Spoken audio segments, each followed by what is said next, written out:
From Washington, D.C., this is the Muslim News on Muslim Network TV. Assalamu alaikum, I'm Hena Zuberi. Our top story tonight. Israeli airstrikes have killed at least 75 Palestinians in central Gaza over the past 24 hours, medical sources told Al Jazeera. Israeli forces have also expanded their incursion into Rafah, advancing towards the eastern areas of Bureij and Maghazi refugee camps amid heavy artillery shelling. According to local reports, an attack on a home belonging to the Darwish family in Maghazi camp killed 8 people. Eyewitnesses told Anadolu news agency that Israeli military vehicles moved towards the eastern garage area and near Al-Auda Mosque in central Rafah. An incursion was also reported in Qarara town north of the city of Khan Yunis. The Israeli military claims these strikes are targeting Hamas fighters with ground troops advancing in the Bureij area based on intelligence reports. The wounded were taken to the overwhelmed Al-Aqsa hospital in Deir al-Bala. Morgues there are overflowing and hospitals are struggling to cope with the surge of casualties. Israeli forces have also bulldozed Palestinian-owned agricultural land and damaged infrastructure in Kafr Dan in the occupied West Bank. The World Food Programme reported in February that an estimated 600,000 Palestinians are experiencing food insecurity in the occupied West Bank. At least 36,550 Palestinians have been killed and 82,959 wounded in Israel's genocide in Gaza since October 7th. Israel is accused of genocide in the International Court of Justice. In its latest rulings, the court ordered an immediate halt of military operation in the southern city of Rafah. Nearly 1 million Palestinians had sought refuge there before Israel's invasion on May 6th. Israeli forces demolished a Palestinian family's home in the southern occupied West Bank, claiming it was built without a license. Israel widely uses the pretext of lack of construction permits to demolish Palestinian homes, especially in Area C, which is under Israeli army control.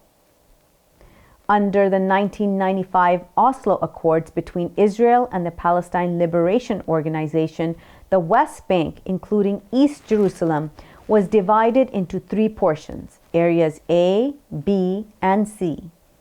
Tensions have been running high across the West Bank since Israel began its genocide on Gaza last October. Far-right Israeli National Security Minister Itamar Ben-Gvir has issued a call to destroy the Lebanese group Hezbollah. This was as he visited the Kiryat Shimon illegal Israeli settlement following a Hezbollah rocket attack that sparked fires in several areas in northern Israel.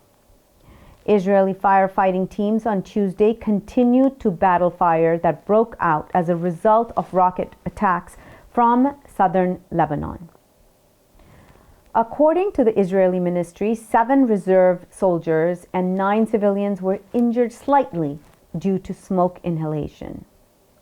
Tensions have flared along the border between Lebanon and Israel amid intermittent exchanges of fire between Israeli forces and Hezbollah. Human Rights Watch reports that Israel used white phosphorus, which is an illegal chemical weapon. They are the deadliest clashes since the 2 sides fought a full-scale war in 2006. The Columbia Law Review Journal removed its entire website after publishing an article on the Nakba by Palestinian human rights lawyer Rabia Agbaria, who is also a Harvard Law student.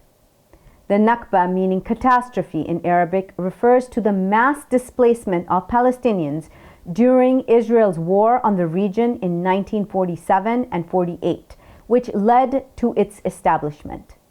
The event has ongoing repercussions, especially in Gaza, where Israel's war has killed over 35,000 Palestinians, including thousands of children, and led to massive destruction.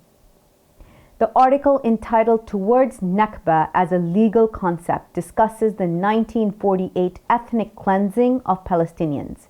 It was shared on social media, prompting immediate action from the Law Review Board. The Harvard Undergraduate Palestine Solidarity Committee has condemned the removal as an attempt to silence critical legal scholarship.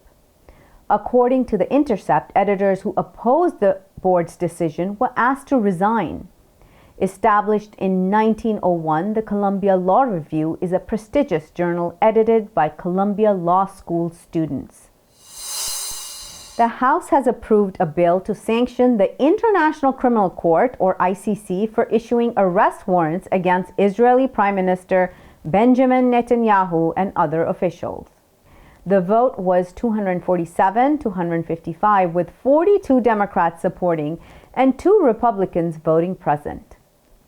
House Foreign Affairs Chair Michael McCaul says the ICC had overstepped its authority. However, the Biden administration opposes the measure, suggesting more effective ways to support Israel. Some Democrats back the bill despite concerns about its chances for success in the Senate. Senator Bernie Sanders has announced he will not attend Israeli Prime Minister Benjamin Netanyahu's upcoming speech to Congress. Speaking on the Senate floor, Sanders expressed his dismay at bipartisan leadership, including House Speaker Mike Johnson and Senate Majority Leader Chuck Schumer, for inviting Netanyahu. No date has been set for the address, which was originally reported to be June 13th. Sanders condemned Johnson's accusation of aligning with Hamas, highlighting images of starving children in Gaza. He also criticized the Netanyahu government for blocking humanitarian aid, calling it a war crime. According to the UN, at least 30 Palestinian children have died from starvation since January, with more than 93,000 screened for malnutrition. Sanders emphasized the dire situation in Gaza, worsened by Israel's offensive despite UN calls for a ceasefire. South African suspect jailed for alleged attack on Palestinian supporter. Details come after the break. Stay tuned and we will be right back.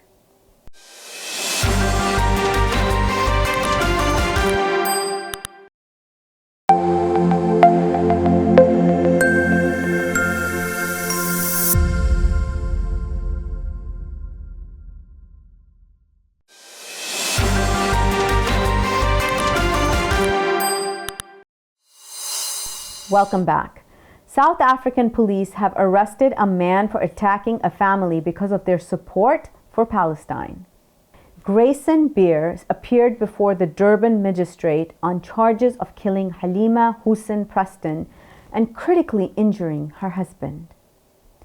In a social media video, Beer admitted using a knife in the attack, claiming Hussein Preston mocked his family's deaths in Israel. The court adjourned the case to June 11th and sent the accused for a mental assessment. The incident follows a recent attack on Free Palestine supporters in Cape Town, where men with an Israeli flag assaulted women protesters. Advocate Sharmima Salih of Al-Jama political party highlighted ongoing harassment of pro-Palestinian activists, including threats of rape.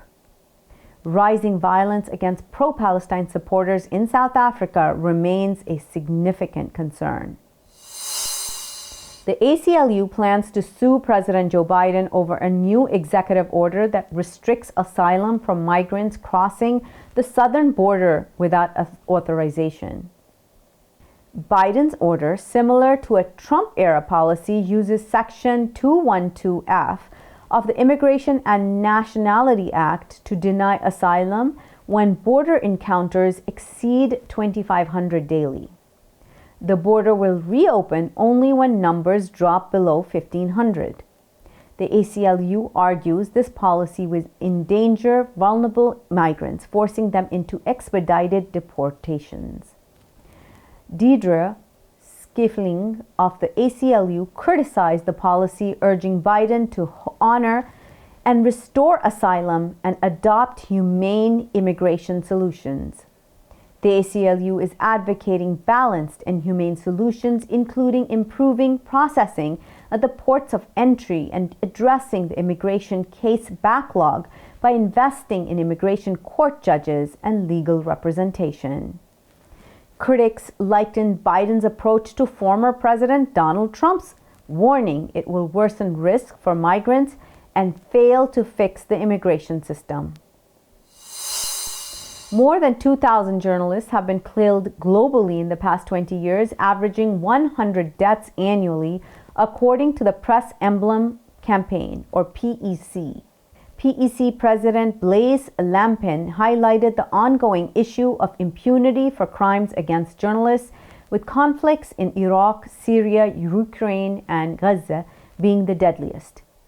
Israel's genocide in Gaza has killed nearly 130 journalists in just 8 months, matching the death toll of the Syrian civil war. Mexico tops the list of the deadliest countries with more than 200 journalist deaths since 2004, followed by Palestine, Syria, Iraq, and others. Despite awareness efforts by UNESCO and the UN, the PEC stresses the need for better enforcement of humanitarian laws. The group also raised concerns about political censorship and persecution of journalists in Ukraine and in the ongoing conflict with Russia. Predominantly Muslim Tajikistan is poised to implement laws officially outlawing the hijab. The move comes after years of unofficial restrictions. The crackdown has forced many women to choose between their careers and their faith.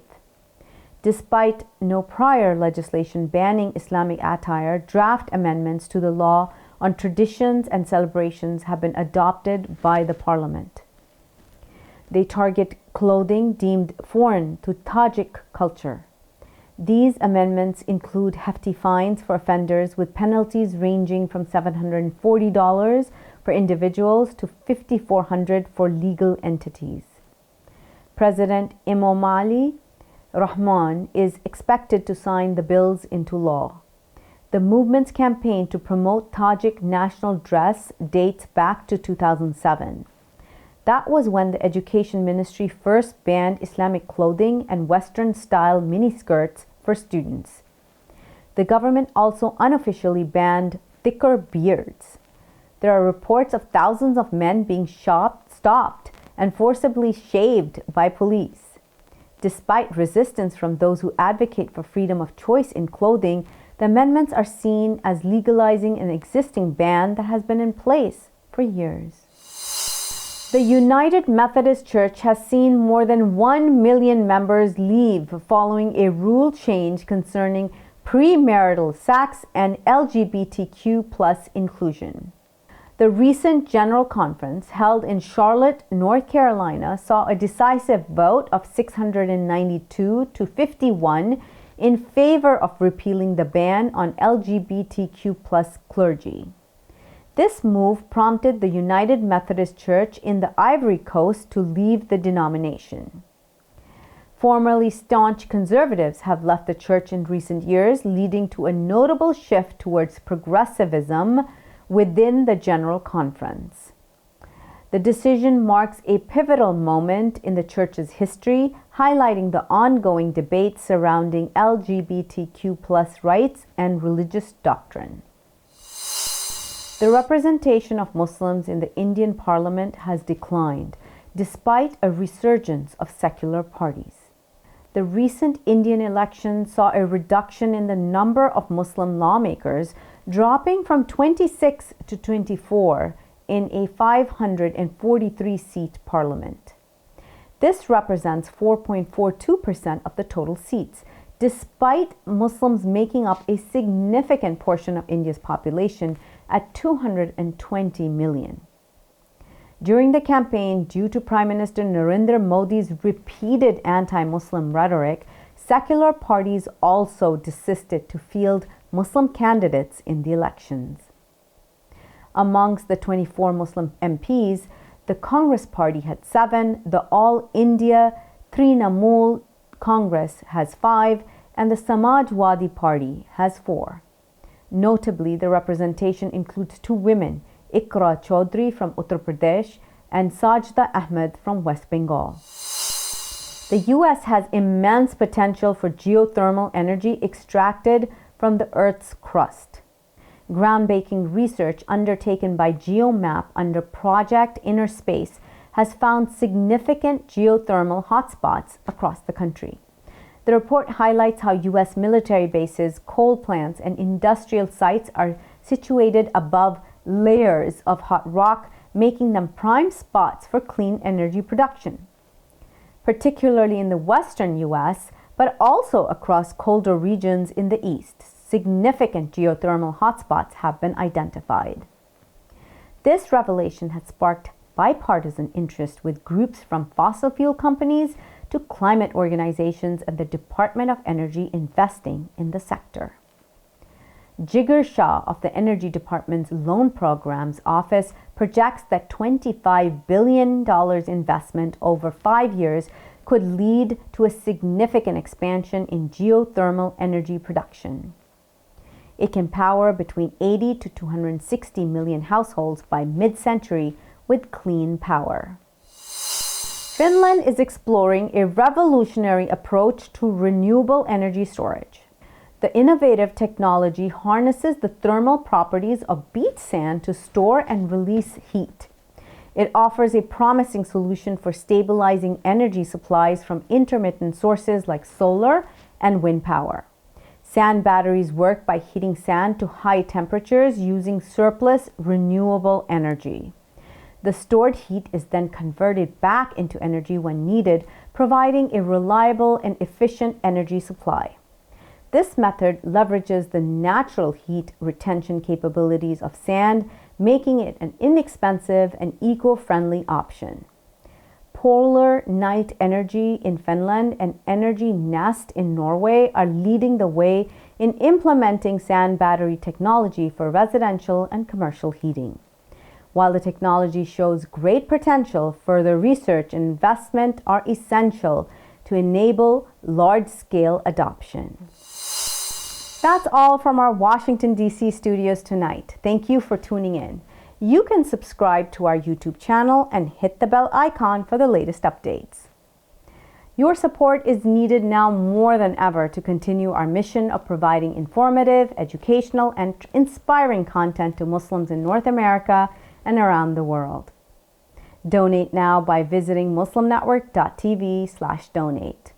For more content, keep watching Muslim Network TV or visit muslimnetwork.tv. Assalamu alaikum and good night.